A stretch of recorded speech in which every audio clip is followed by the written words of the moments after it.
Ցոլակը վրվնջում է, արագացնում քայլերը, ճանապարհը լայնանում է, ահա միակ, քարե պատով։ Նոսր հասկերը սկսում են լեռան հովտից։ Գյուղը մոտ է, ձին փրկացնում է ռունգերով և խայտալով կծում սանձը։ Ճանապարհից վերև ջուրի լանջին,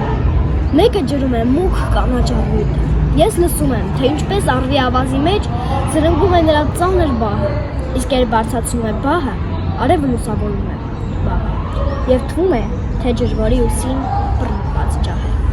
Սա է Ձյանբերդի ճանապարհը։ Որը բացականչում է։ Ոչ հա, ոչ հո։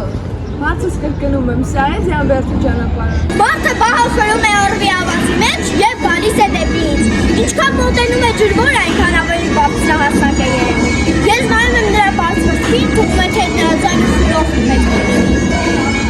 Ջրվորը լայն ու ծանր ձեռքը մեկնում է ինձ, ասում է. Մեր աչքում։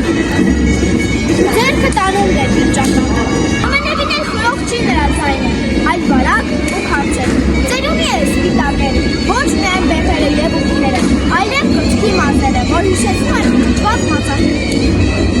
Հարցս կրկնում է. Ասում եմ, Մեր գյուղն է, իդադարն է շուրջը։ ու գրպանից հանում է ծխախոտի քիսեր,